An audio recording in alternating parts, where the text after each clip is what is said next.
And yeah, so there's the notice. Steve is actually getting this meeting recorded, so you may get a pop-up notice about that. And that is potentially available for future reference for any of us if we want to look back and see. I think there'll be a lot of content tonight, so we may want to look back and review some of that afterward, as well as we'll be saving the comments that are in the chat, which will also likely play a prominent role in the evening tonight. So if you are not familiar with where the chat function is on your screen, you might want to see if you can find it. I can put it on there if you like. And then that will be available to use. And also just again, a reminder that if you are not actively sharing, there'll be a series of people sharing through the evening, but we ask that you mute your microphone so that there isn't feedback and distraction and background noises. And we are super excited to have all the people here sharing tonight with us. We want to just also start off with an acknowledgement that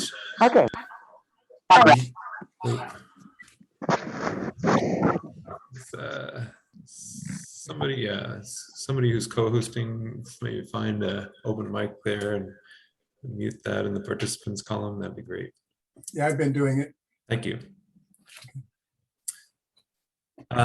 So we'd like to acknowledge that we gather today on the ancestral homelands of any number of indigenous peoples. Right around here in Bellingham area, Whatcom County is the traditional home of the Coast Salish peoples who have lived in the Salish Sea Basin throughout the San Juan Islands and the North Cascades watershed from time immemorial. Please join me in expressing our deepest respect and gratitude for our indigenous neighbors, the Lummi Nation and Nooksap tribe, for their enduring care and protection of our shared lands and waterways. We come tonight with gratitude because what we're going to be experiencing in with each other and participating with each other involves a lot of work and a lot of people who have gone before us, and a lot that we benefit from through what we hear and what we share. So just invite you to enter in with that openness tonight. I think there'll be something for everybody to learn. I would be surprised if any one person in any of these boxes on the screen knows everything that will be shared tonight. So do keep open to that alertness for what you might be able to learn and grow from tonight, as well as that the people that are sharing are real people. They're part of our global community, and we're excited to be together in this way through Zoom. I wanted to introduce first, part of our special sharing tonight have to do with the time of the calendar year that we're involved in. And so one of the people that we have to share at the beginning of this meeting tonight is Professor Cristina Pavon. Cristina Pavon Camargo was born and raised in Mexico City. She got her bachelor's degree in 2013. She is a teacher in secondary education with specialty in Spanish and currently teaches Spanish as second language at a local middle school, also working on her master's degree. Before Cristina arrived in the US, she was working in elementary schools and a middle school in Mexico. And since moving here, she's had the opportunity to work for about 2 years at Assumption Catholic School.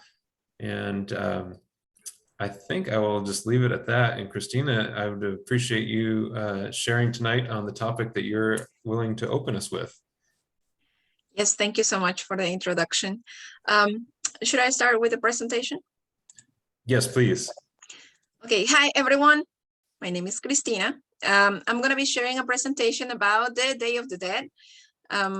That you may know something about this celebration, this Mexican tradition that has expanded different countries Dia de Muertos is the name. Sometimes they say Dia de los Muertos, but that's kind of telling that the day belongs to the dead people, but that's not how we manage it. We call it Dia de Muertos, a day to honor the life of people that passed away. It started in Teotihuacan, who was a Mesoamerican city located in the state of Mexico. It was one of the biggest cities where Aztec, the native people from Mexico, started. They have these teocalis. They are kind of pyramids, but they don't end like in a little peak. They believe in multiple different gods, the god of the war, the god of the sun, fertility, etc., etc. Another god that they believe was the god of the death, Mictecacihuatl y Mictlantecuhtli. The names are a little bit complicated.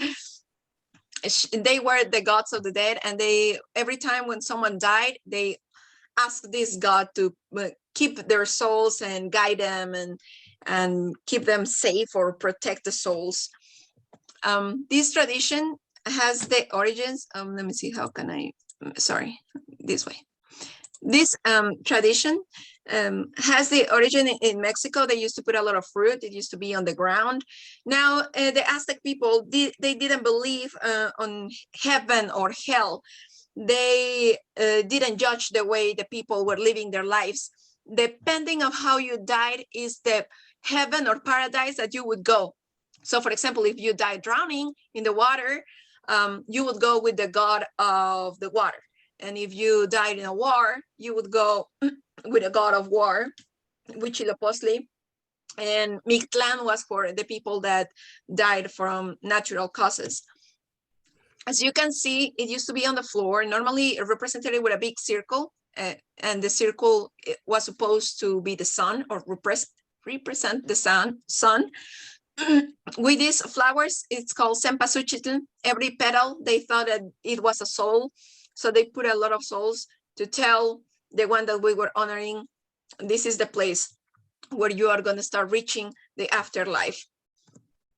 As you can see, there is a lot of food. Sometimes they put the utensils that the person used to have, or for example, if they were warriors, they used to put their weapons, food that they liked, etc. They also have these dogs. The breed is called Xoloscuincle. As you can see, they kind of look like Chihuahuas. The Chihuahuas are like the great grandson of the Xoloscuincles. These are in almost in extinction. They are very hard to find right now. And every time a person died, they would sacrifice a dog and bury the dog with the person, because they thought that they were so smart and that they would guide the soul to the afterlife, so they arrive safe with the gods. The Aztec people have these traditional dress, wearing clothes. As you can see, these feathers represent how important this person was. So this person was very important. It was an eagle warrior, one of the most important in the militaries or in the wars. It was a very skilled person, a very strong person. And they also have female that could use, and this head ornament is called penacho. They used to have different dancings when they did the offerings. The offerings, I have a little video here so you can see it. They used to do this for different days, different times and days. Some of the celebrations lasted a month, but then the Spanish people arrived and they started mixing the All Souls Day with the tradition that we had in Mexico. And they said, let's stop sacrificing the dogs when a person died, and instead let's do it different. They built the churches on top of the teocalis, that they kind of took over the cities, and they start combining the All Souls Day with Day of the Dead. The altars started becoming very different. Now we're putting paints and photographs of the person who passed away, some religious figures over here, flowers, the food that the people liked. Well, the skulls, they came way later. But here are some of the most important things about the offerings: the sugar skull, food, drinks, water, salt, the traditional flowers and pasuchi, photographs, and the paper, etc. One of them is el pan de muerto. Pan de muerto is the bread of the death. So this should be like a body, like the 2 arms and 2 legs, and over here should be the head. Pan de muerto, instead of making sacrifices, they say, let's just eat bread instead of killing people. The offerings right now are completely different. You can see the path of flowers that sometimes they put, the skulls. This is one of the biggest traditions in Mexico City. They are full of joy. It's more like honoring the life of the people who passed away, our loved ones. Now the dates are different. For example, these are dates that not a lot of people celebrate, but I'm gonna mention them just in case. For example, mascotas, the pets are the 27, people who died in an accident, the 28, people who drowned, the 29, people that don't have family that can make an offering for them, the 30th of October. The 31st is for the babies that didn't have the chance to be born. The 1st of November, these 2 are the most important dates. The 1st of November is for children or teenagers. And the 2nd of November is for adults and old adults. Some of the Mexican traditions, we have contests of offerings in the schools. Sometimes when they don't want to provide a picture of a person that passed away in that year, then we do it with famous people, for example, this poet. We also have a cartoneria, or things made with paper mache, and they are a big tradition, especially for the parades. We have, this one is in the 21st century, parades that we make now. The one we're going to have this year is going to be the 31st of October. You can see it in different platforms online if you want to take a peek. Katrina and Katrina are also very traditional. And they are basically representing the gods of the dead that, you know, take care of the souls. Then it became very famous in 1947 when Diego Rivera, the husband of Frida Kahlo, that you may know a little bit of Frida Kahlo, he paint the figure of una Catrina in a mural. And now we have contest of Catrinas to see, well, which one is the most impactante, shocking one. Well, also another tradition is to go and eat in the cemeteries with the people that we lost or our relatives that passed away, to make sugar skulls. And sometimes they make they put the name of someone that is alive here, like saying, oh, I don't want the dead to take you this year, or I put your name on a sugar skull, like a joke. The kids have a very fun time because we're mixing sometimes Halloween with Day of the Dead. So they would go and ask for their Halloween on the 31st. And then November 1st and November 2nd, they would go for more candy. So the kids have candies for 3 days at least. Some of these calaveritas literarias are like little rhymes that they do, kind of making fun of situations. If you work or if you're a student or whatever your job is, they will make fun and mix it with death. For example, soon will be the Day of the Dead. Nobody in the class will survive if they don't think with their head, look for a way to stay alive. Another one are the alebrijes. I don't, if you want, I can talk about it a little bit more, but it's basically the person that was an artist, that he was very sick, and then they thought he passed away, and he woke up in his funeral, and he had this vision and a dream of animals that have mixed, and that the animals were telling him, hey, don't worry, you're gonna be fine, and this is gonna be great. And then he became very famous, and now alebrijes are a tradition too. We have big ones in the Mexico City in the parades, and we have tiny ones that you can find in the stores. As an activity, I thought, think about the 3 animals that you like the most and mix them, and that will be your alebrije, and it's kind of a protecting creature for you thank you for your attention. That's all for now. If you have questions, please let me know. Thank you very much, Christina. That was amazing. Yeah, that was such a vibrant piece of the tradition in this world history. We're grateful to hear about that, and interesting the juxtaposition of life and death and how that changed through the ages too. So very grateful for you being here with us and sharing that kind of Thank you. expert Thank you so view. much. Yes.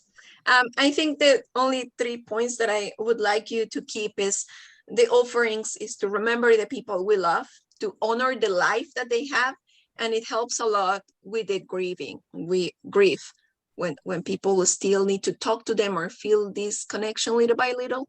Right. It helps them too. Great. Thank you for giving me the opportunity to be here.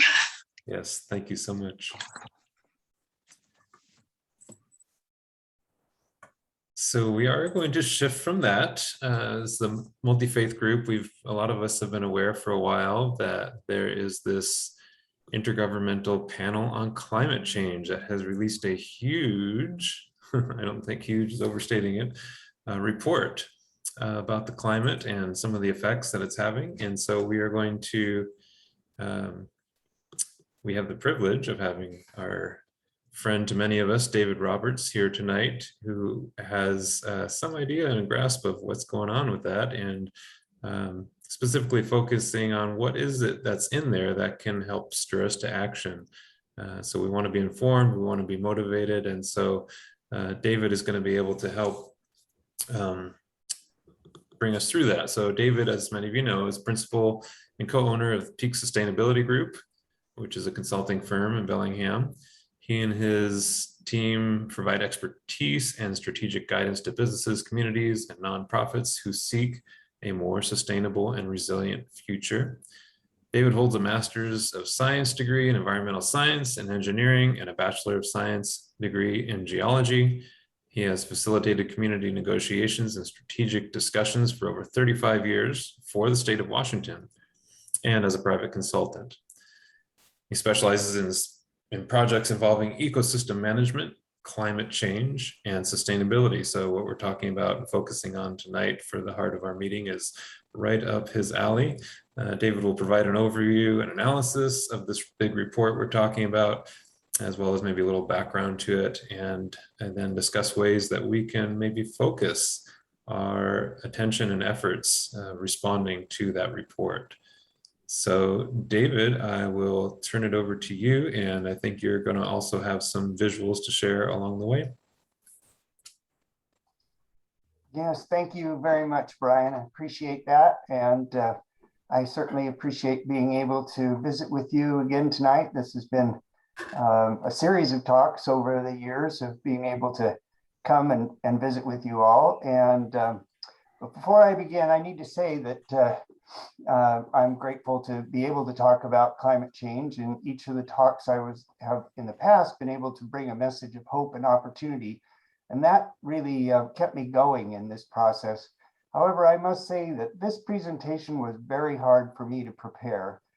There's not very much that's positive in this report. And so I think that what I found in it ultimately was that it was confirming many of my deepest worries and contains very little to be excited about. It's probably necessary, however, to finally get us to wake up. And that's why I said in the title, will this stir us to action? But it was very hard for me to swallow. And so thing we need to understand is that change is already happening much faster than scientists previously predicted, or were willing to predict anyway. And the prospect of joining hands as a world community seems far away at this time. So it's something we just need to all consider, is just how large a lift this is going to be. So I'm going to give it to you straight, and then I'll hopefully give you some thoughts about what your next actions might be as an organization. Let's start with what Secretary General Antonio Guterres said when he declared the report should be considered code red for humanity. The alarm bells are deafening and the evidence is irrefutable. And in terms of the report itself, there's a summary, and that's what I largely worked from. It's confusing enough to get through. The overall document is enormous, containing all the science. But what I got from it was there were four main parts that they addressed. How has climate changed and why? And these are paraphrased. Projecting change in the future, climate information for risk assessment and regional adaptation, and excuse me, and then limiting future climate growth. So I'll go through each of those sections and talk about those. So first off, how has climate changed? And I'm just going to quote for some of these sections, just so you get it straight from their words. It's unequivocal that human influence has warmed the atmosphere, ocean, and land. Widespread and rapid changes in the atmosphere, ocean, cryosphere, and the biosphere have occurred. And these pictures here show us evidence right from our state and our country, showing us how things have changed. And here we see that human influence has warmed the climate at a rate that is unprecedented in the last 2,000 years. You can see in the left-hand document, or excuse me, here, I'll put the little pointer on. The left-hand graph here, you see the hockey stick that is mentioned in the scientific literature, an unscientific description of the graph showing the years from 1850 up to the present time, where these are the hottest since the days of Caesar, Cleopatra, and Christ. The last time it was this hot was before the last ice age, more than 100,000 years ago. In here you can see just the time period from 1850 to 2020. You know, most of you have seen these graphs before, but this is an interesting one where if we took human influence out during that time period, we would still be down here. But ultimately, this is where we are, and this is largely caused by the burning of fossil fuels and other materials.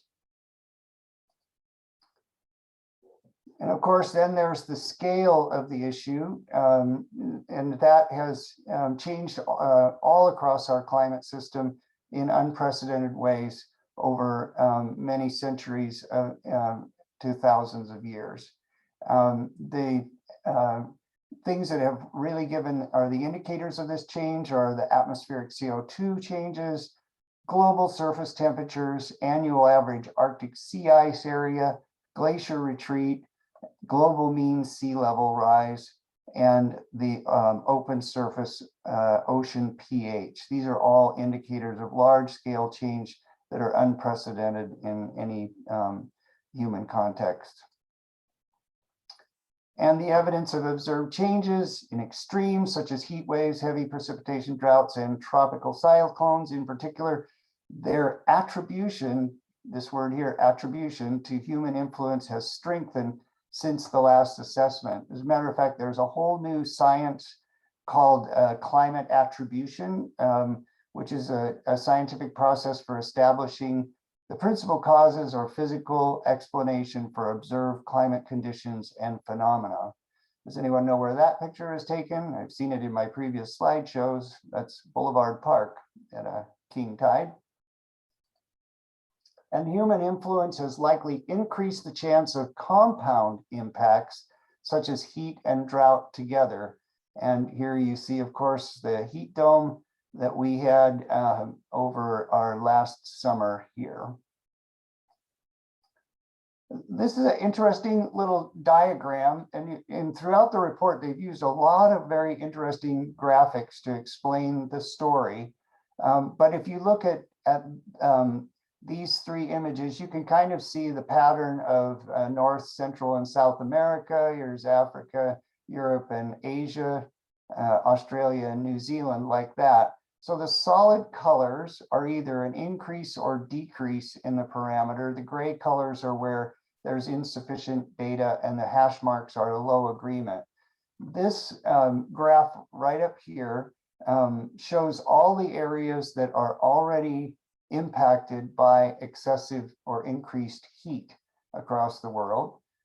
This is where the areas have seen increases in heavy precipitation, the green areas here, and the yellow areas down here are where there's already observed agricultural or ecological drought taking place.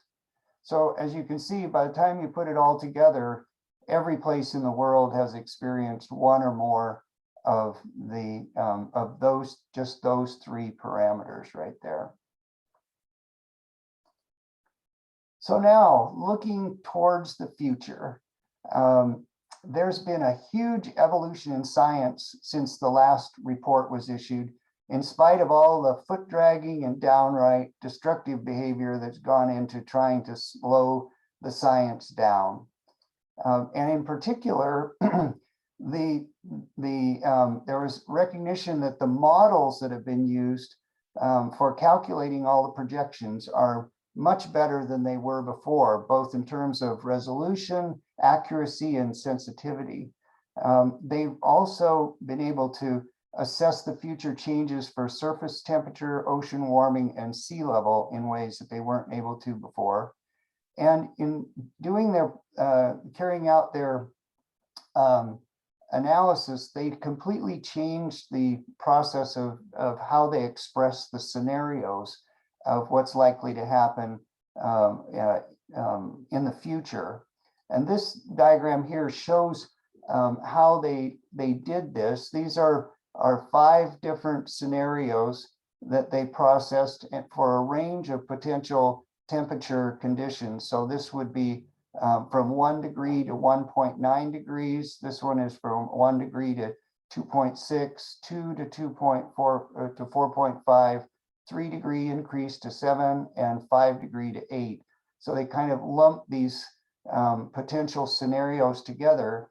And the scenario 1 down here is considered the sustainability scenario, taking the green road with low challenges to mitigation and adaptation. So this is everybody really piling on and doing the best job possible.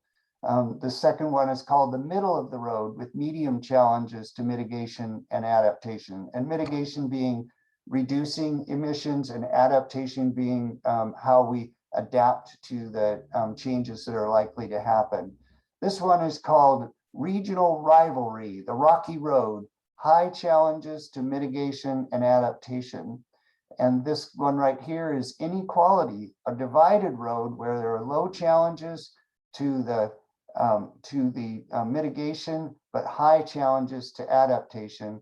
And then the worst case scenario is the fossil fuel development process.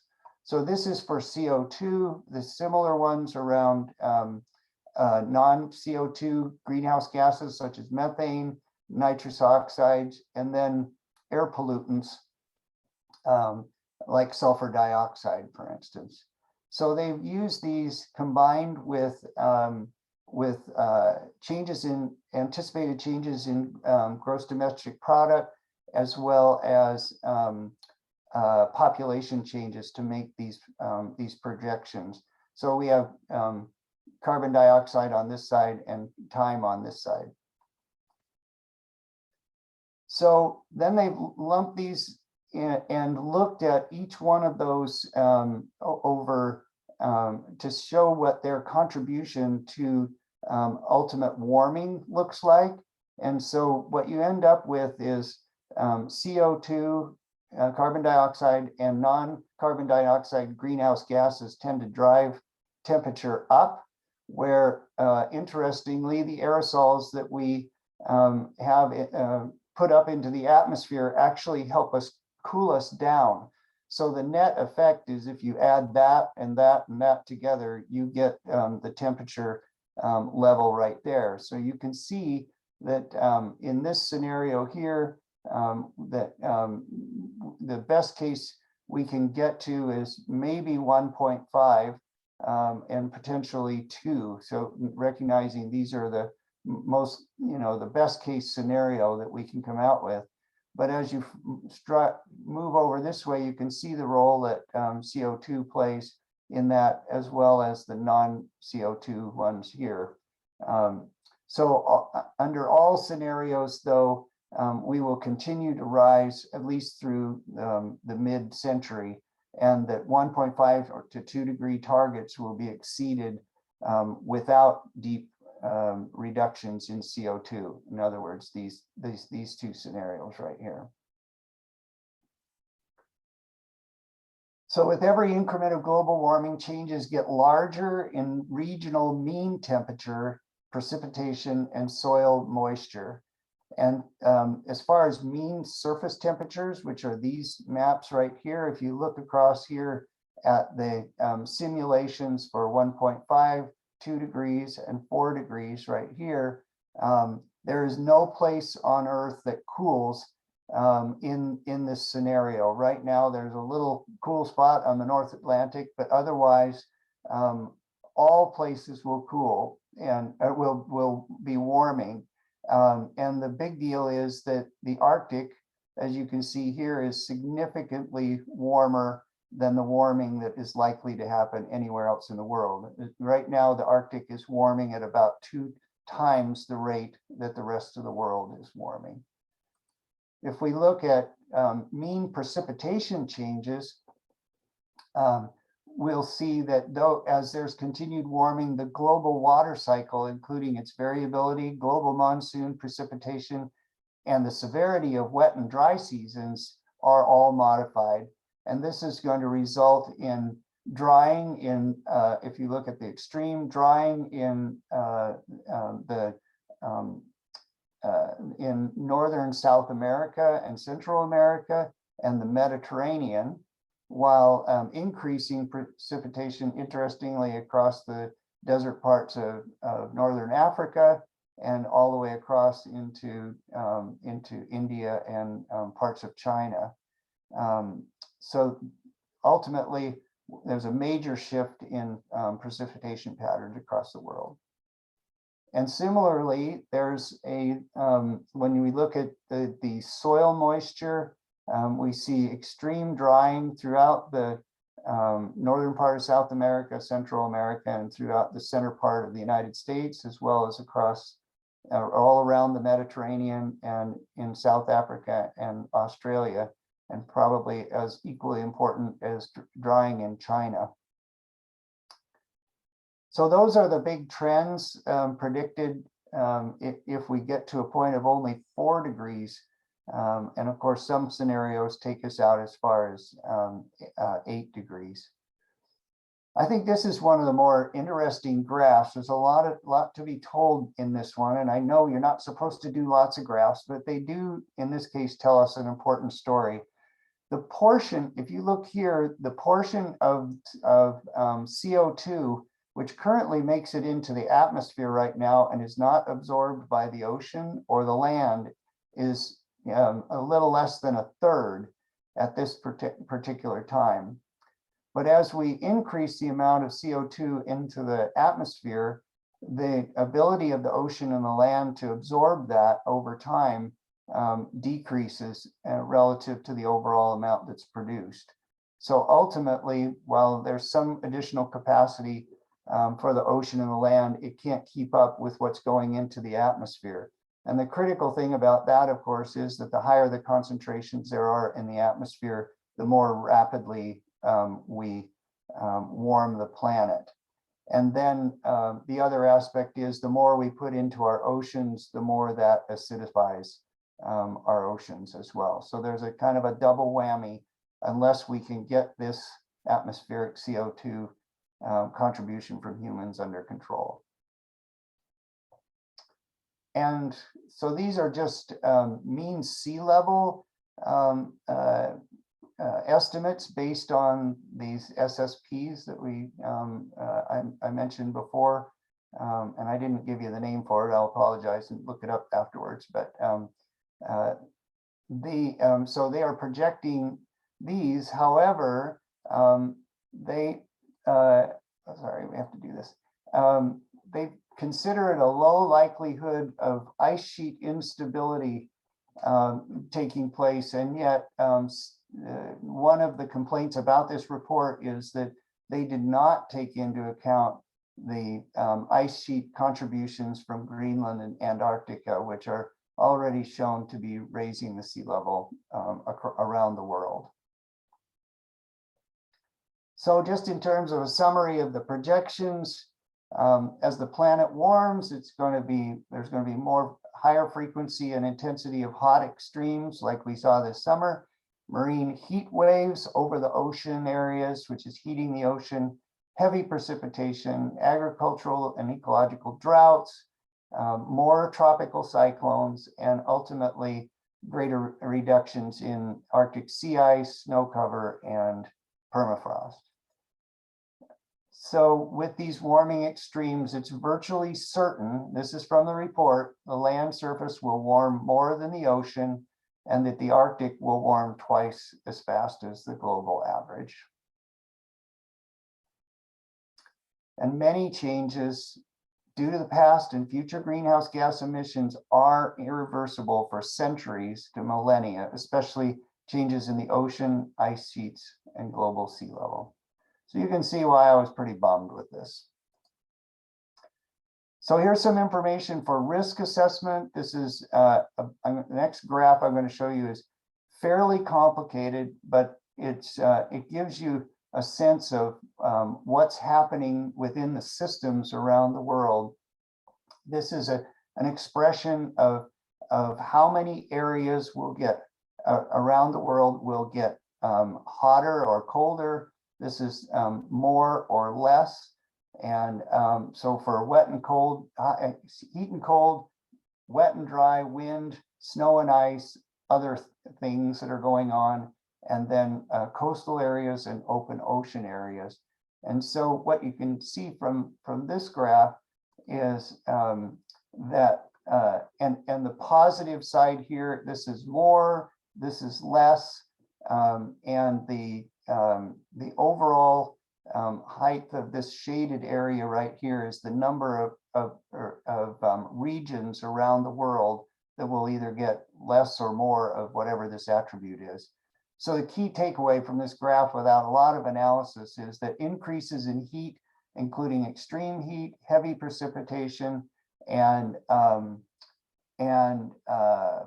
flooding and fire weather are all going to increase over large portions of the planet.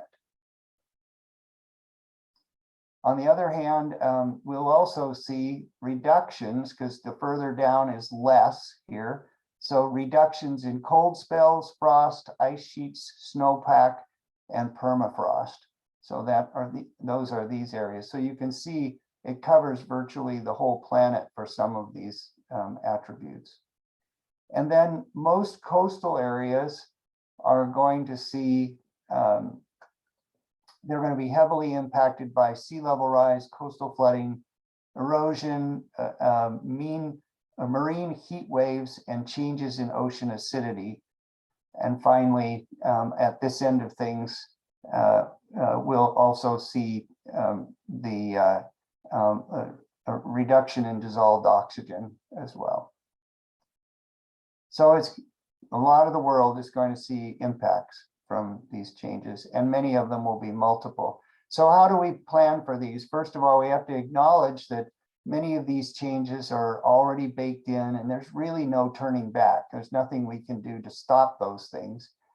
Some of them are gradual, like sea level rise is fairly gradual. We have some time to deal with those kinds of things and plan ahead. Other things are more immediate, like the heat that we've seen and some of the changes in our weather patterns. We have to consider natural variability as well as the long-term climate. So this is a 2009 flood going through Ferndale right here.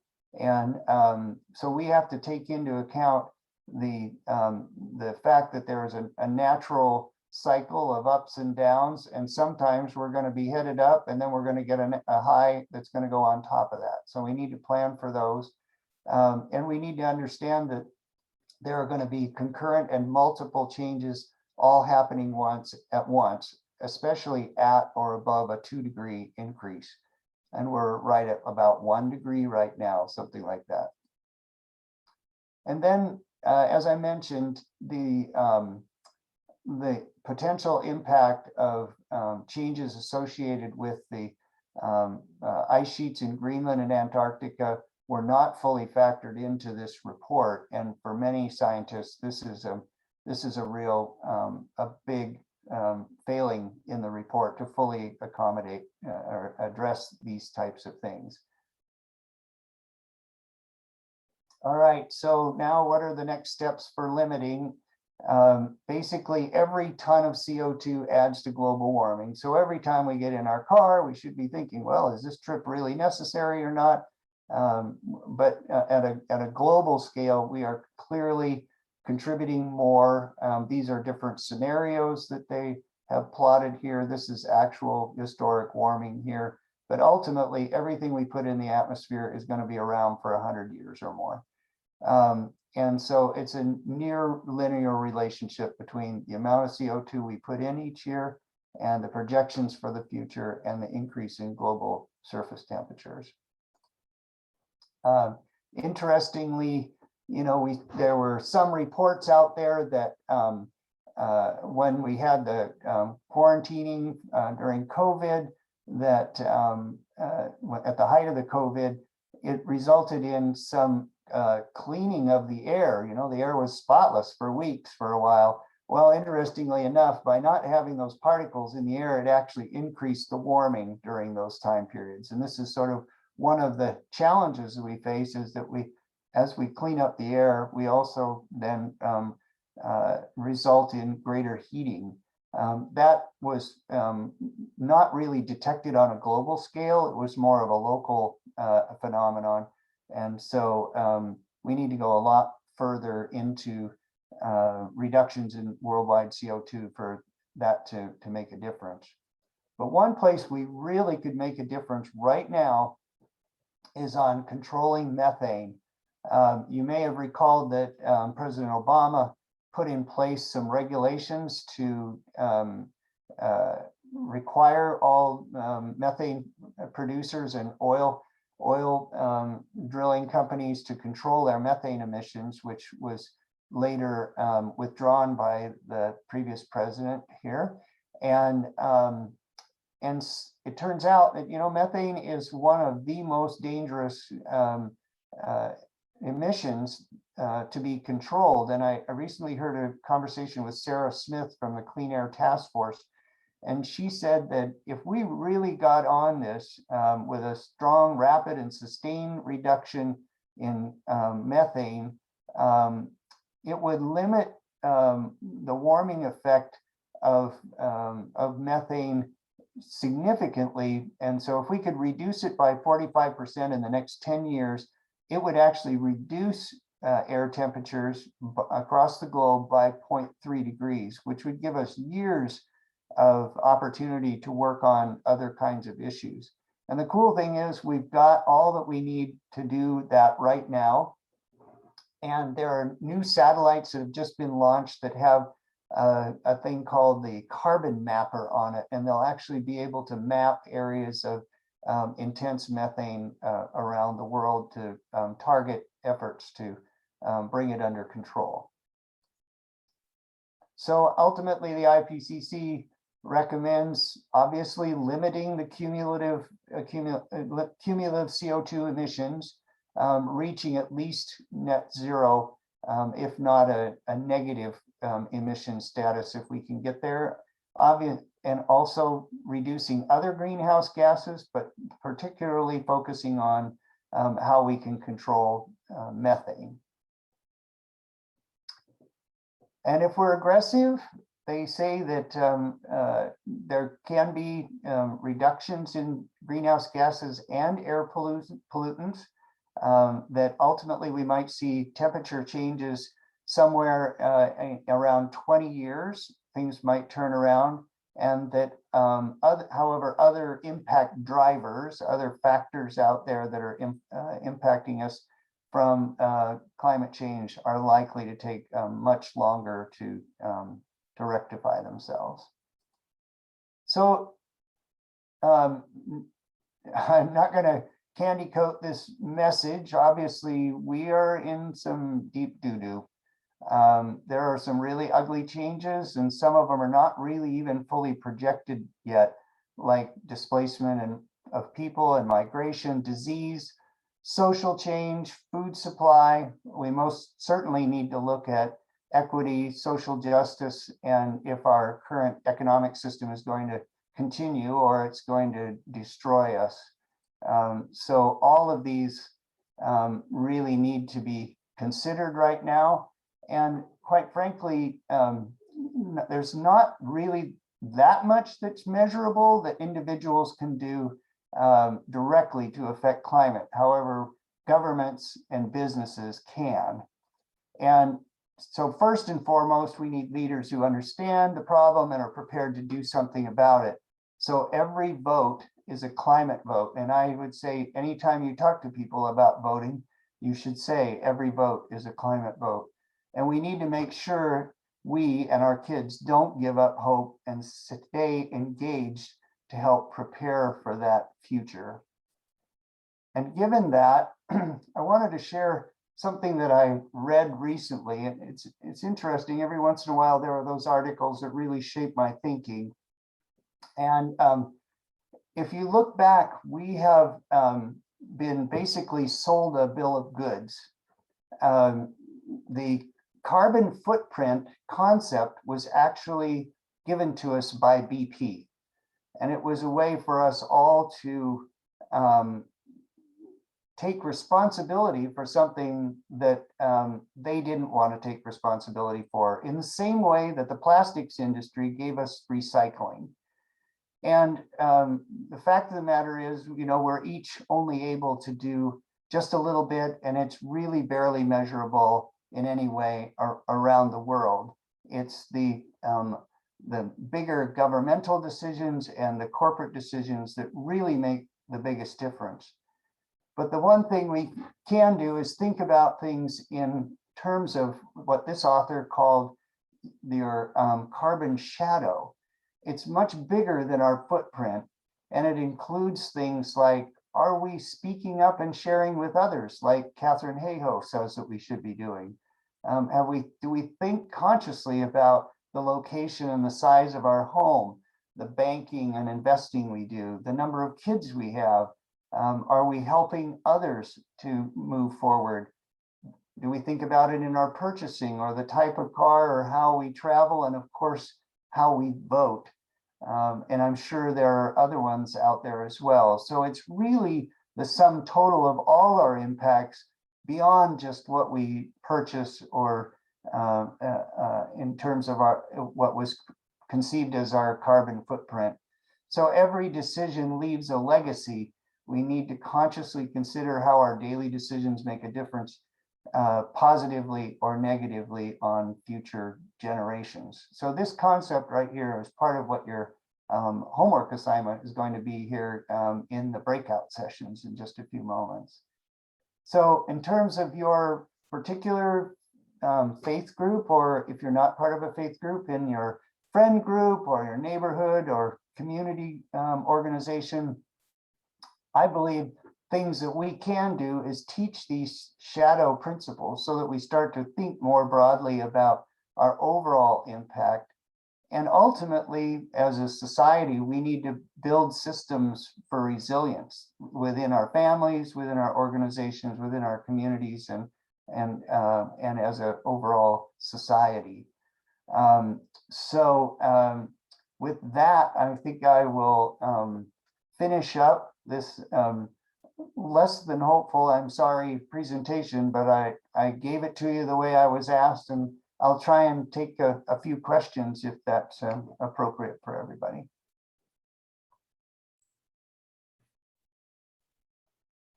Yeah, so we did have a couple questions in the chat. Is that what you're alluding to, David, at this point? Just a couple of those questions? Yeah, that would be fine. Yeah, thanks. Yeah. So one of those was, and kind of isn't this, a couple of comments related to, isn't this kind of a both and regarding the carbon footprint and the carbon shadow, the individual choice and the corporate choice? Do you want to speak to that just a little bit more? Yes, obviously, the way we're going to leverage larger businesses and government and so forth is through our voting and through societal change in terms of just communicating with everybody to make that movement actually happen, I guess would be the way I'd look at it. We have to talk it up, as Catherine says. We have to vote and make sure we get people in that understand the severity of the situation. Mm-hmm. Mm-hmm. Okay. Yeah, there's some bigger questions here. I'm tempted to leave them at the moment, and we can maybe touch on them a little later, but a little bit more focused question is, could you repeat your definition of carbon shadow? I think you went past that pretty quickly, but just help us understand that concept a little more. So the carbon shadow is not just the actual carbon that we burn ourselves or consume through what we eat or purchase.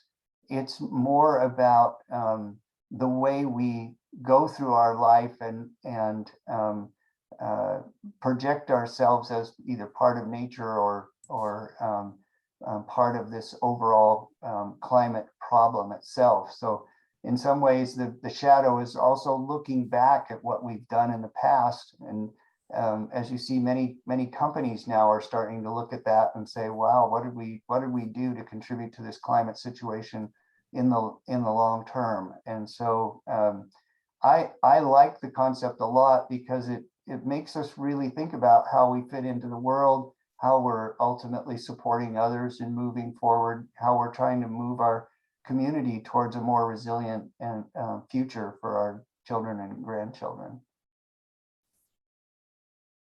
Okay. So I think time-wise, it'd be good if we moved on into the breakout groups at this point. And I do see we do have some other questions in the chat, so we may have yet a little bit of a window in there to address those. David, did you want to introduce that some more about the breakout groups?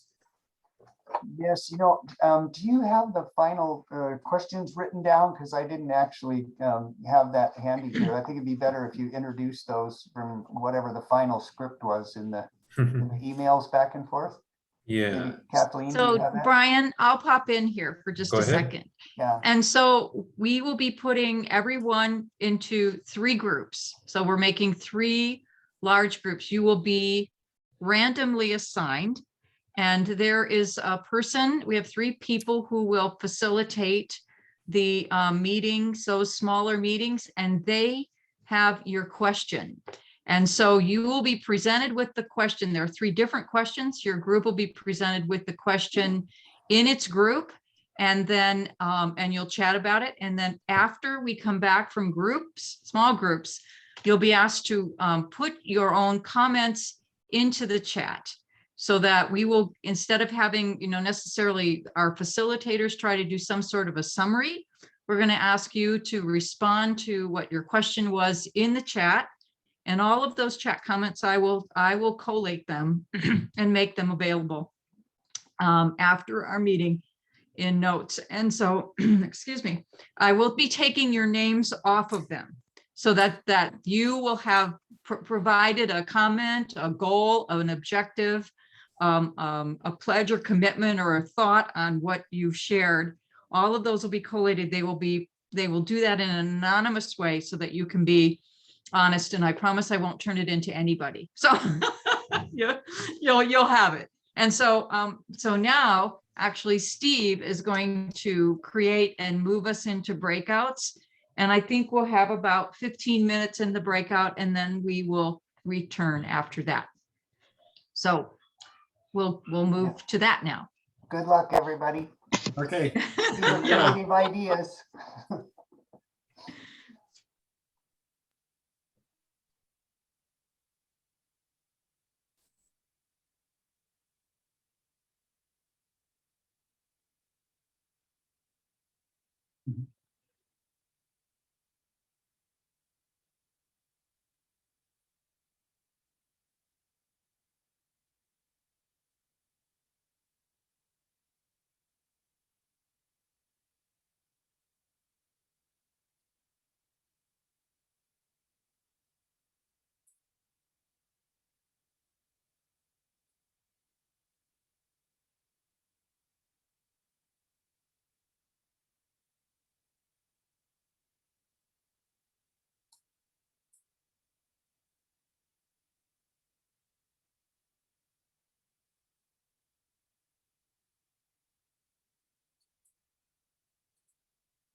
Does anybody need help getting to a breakout room?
Thank you so much. I'm gonna head out now.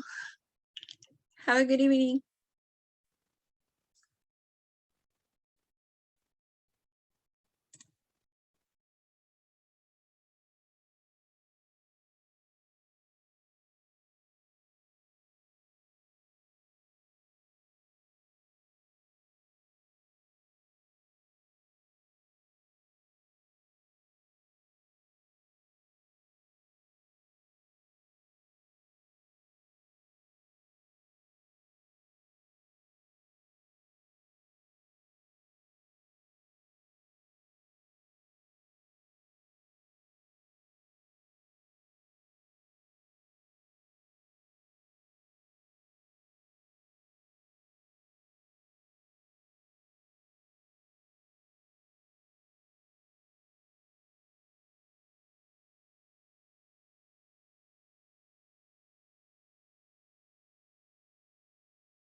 be talking. I'm supposed to be in a chat room and evidently I'm not.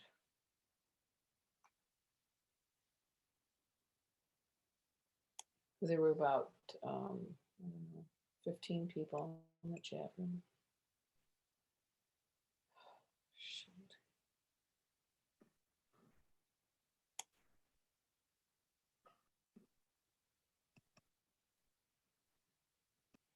Can you click on your own name there? Will that help, you think?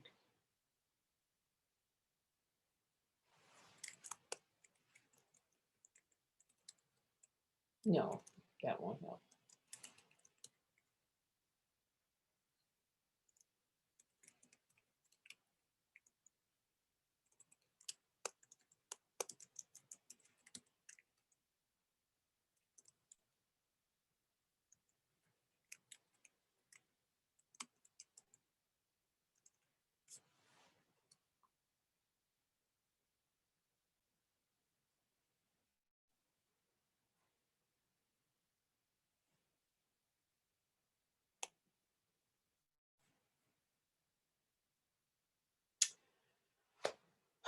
Well, so much for that sweet little plan. Well, maybe I'll get back at the final session. Which meeting was it? This is the Multifaith Network for Climate Justice, and it was a very good talk. And then there were breakout rooms.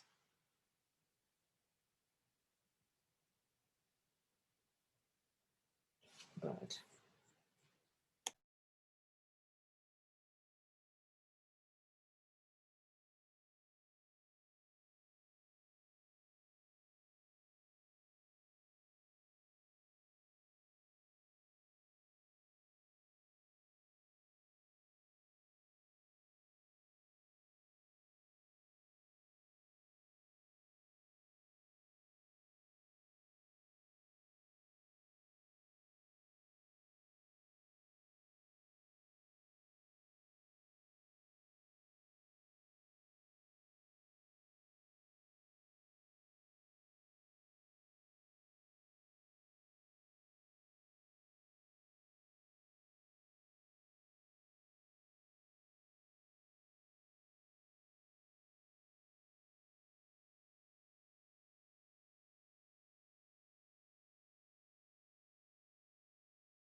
Cooling's fine, but I hope everybody puts your comments in the chat.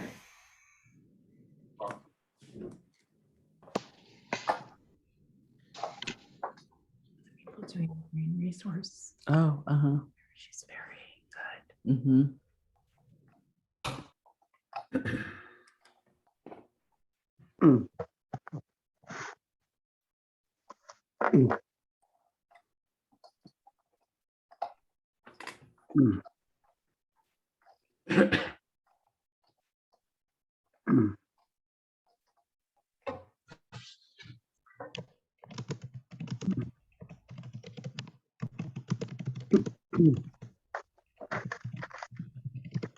Not sure if everybody was in the main room to hear the transition instructions, but we are taking a minute now to go ahead, and all of us can do this, where we enter some of our thoughts related to the question that was addressed in our small group and put that into the chat.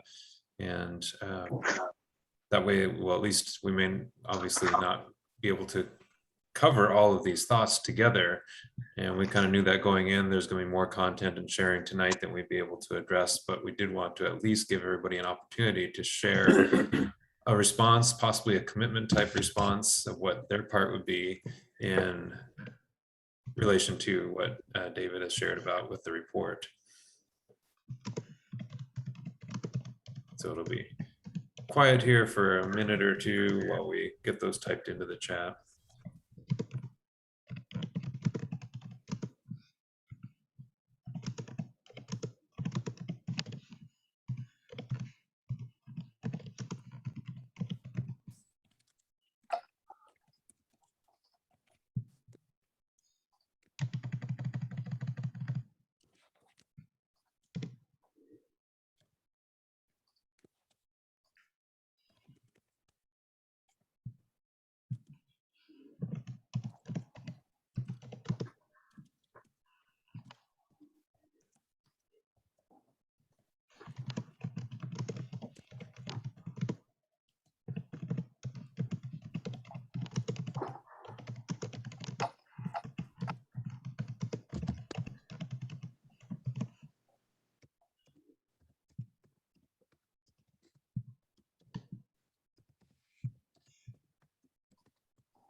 As we're finishing these comments, David, if you're still there, there was one question that came through that maybe you could address at least briefly.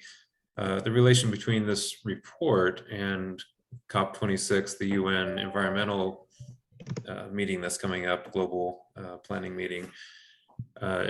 Is there a connection there? Do you have hopes related from the report to the convention that's happening? You want to speak to that for just a minute, David? I think the hope is that the combination of this report and some visible commitments by major countries to do something is going to be where things start to come together. I'm not absolutely convinced. Obviously, our president may not have anything to take to the conference,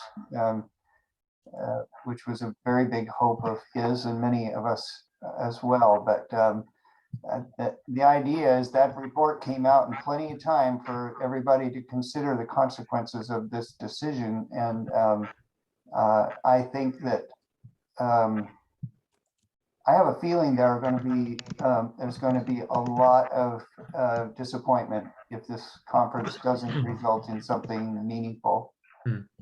As it is, the reports out now about progress from the Paris Agreement have been dismal at best. Commitments by countries to meet the needs of poorer countries have been far from where they were supposed to be. So there's a lot of sense of disappointment out there, and I think that in the best of all worlds, we would see some firmer commitments to go after things. But I'm going to have to hold my breath. Yeah. Can I speak to that a second? Go ahead, Claire. Claire? So I listened to Governor Inslee last week, and he was talking, and he's going to COP26, and he's leading a group, or he's part of the leadership of a group of what he's calling supranationals, and the terminology that's been applied to that group heretofore has been subnationals. But he's saying they're supranationals because they're the ones that can get things done.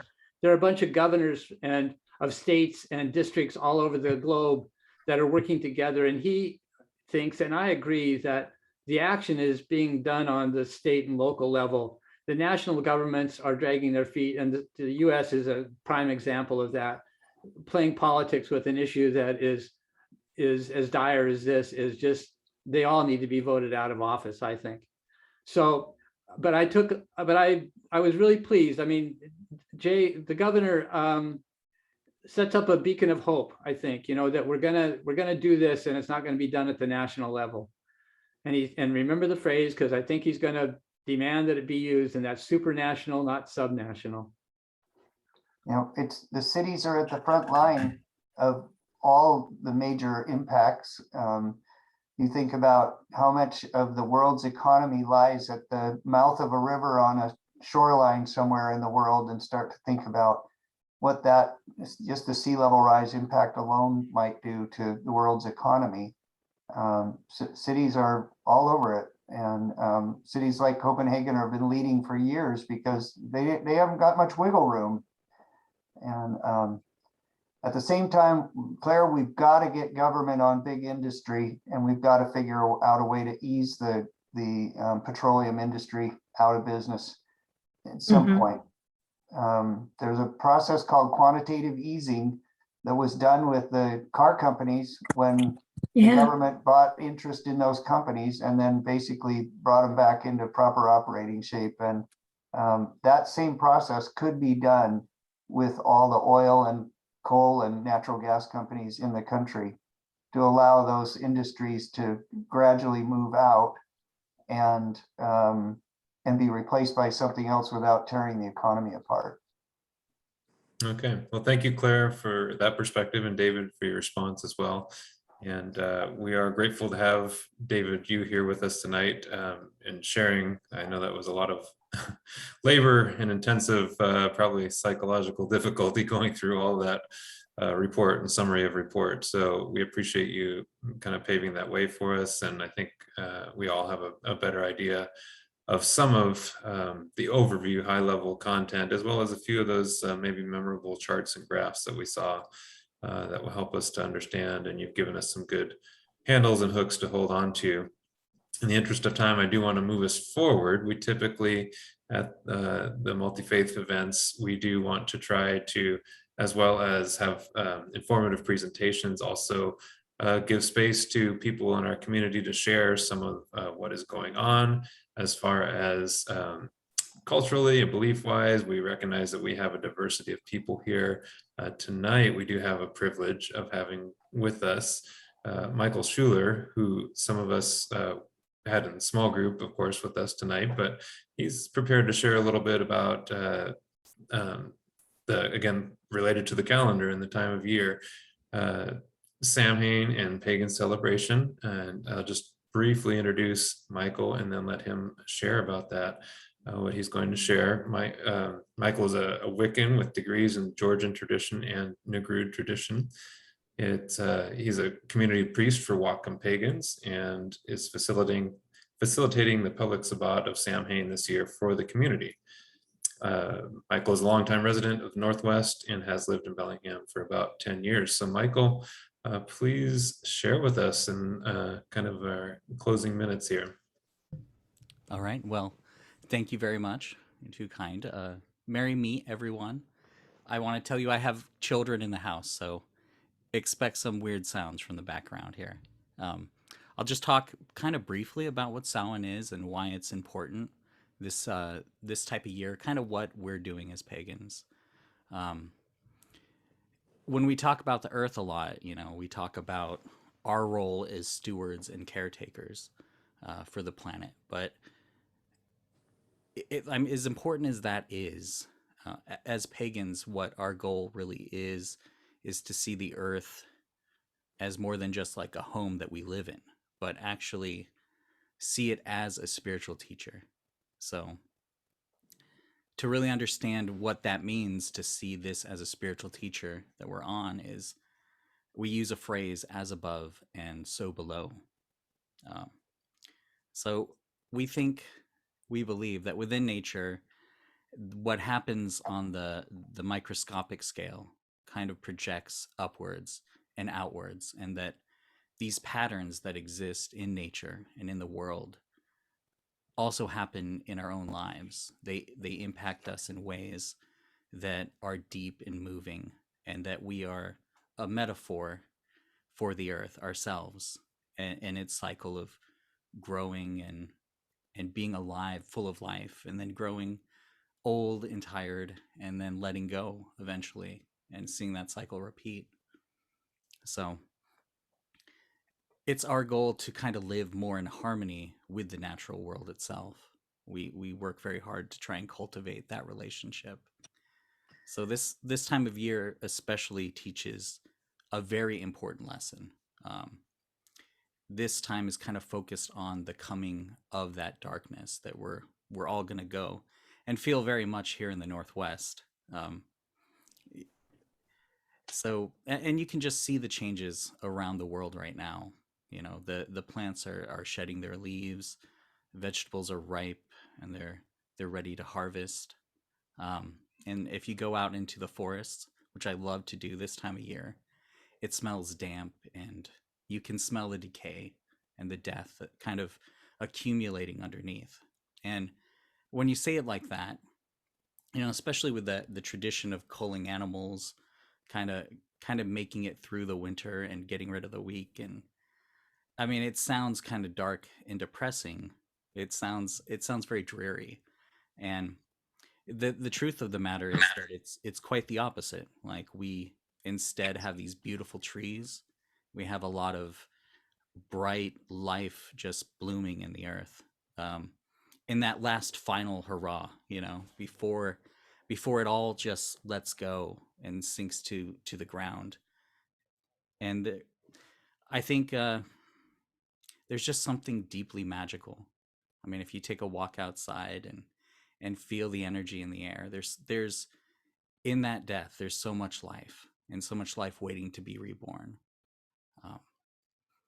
So all of these kind of ideas we like to wrap up into a holiday that we call Samhain. It's pronounced a little differently than it's spelled, thanks to the Gaelic roots. Thank you. But yeah, we've kind of co-opted the name, but it has some of those some of the same connotations of the ancient Gaelic Irish celebration of Samhain. For us, it's kind of an ending of the calendar, like an ending of the year, but the year doesn't begin again until Yule, or that winter solstice, Christmas for a lot of people, especially here. Samhain becomes this kind of doorway into the dark. It's an entrance into the deep slumber of winter. It's a time to remember those that we loved, and those that aren't here in body, but they're definitely strongly here in spirit. And all of us have so many of those. And I know the last couple of years especially have been hard. It seems like obviously we've lost more than most. And everybody, I think, is really feeling that. And this is the time to heal from that. This is the time to accept it. I think no matter what your own spiritual tradition is, this time of year, the important message is that the darkness is going to come. But it's not something to hide from or fear. It's a time of rest and regeneration. We all need to just embrace that time to stay with your families and stay warm, and let yourself know that it's okay to not plan a lot of things over the next few months. Eventually, the darkness passes and a new season comes, and it's full of life and it's full of energy. And we all want to put our best foot forward for that. And this is the time to prepare yourself to do that. And then eventually you get to reap those rewards at the end of the next cycle. So I was going to share a quick prayer here that I've got in my Nerude Green Book. Okay. Welcome winter, waning season. Now with night the new year comes. All who honor elder kinsfolk dance the dead to earthly drums. Souls respected, safeguard, living, house will hold, and hallow hearth. Blessings be on those who bide here, and indeed on all the earth. So, blessed be everyone. Thank you for listening. Thank you, Michael. Grateful for your part in this evening and those poignant words to kind of close out as we do head into this season. And I think that's very helpful. Grateful for your presence with us tonight. Truly, we are grateful for everybody that's been able to come here tonight. As long as we are keeping the meeting open, you can still scroll back through some of the comments in the chat, and the ones that I've seen, I've been very impressed with. I encourage you to take at least a couple of minutes and take a look through some of those. Of course, Kathy will be, as she offered earlier in the meeting, compiling these, and that'll be, in a sense, an inspiration source for us as well. So grateful for Kathy volunteering to help do that. There are a lot of people that have put in time and effort towards making tonight happen. So we're grateful for each person that has contributed, and especially tonight, especially to our speakers. Grateful for the time that you've taken out of your schedules. We know that you have families and many other things going on. So we see that it's a labor of love that you're here with us and sharing tonight. Grateful to each person that's participated. This group is different and blessed because you're here, each one of you. So we want to thank you and bless you as you go out from this place tonight. And we will keep the meeting open for a few minutes. So if there are my comment, I'll just say that I clearly recognize there are many more comments brewing than just what's in the chat. And so that's to be expected. So please do continue this conversation, even offline with others, as we've discussed, and with the intent that we have. So thank you for that. So I'm going to stop the recording now. Thank you, Steve. And Brian, I put the link to the carbon shadow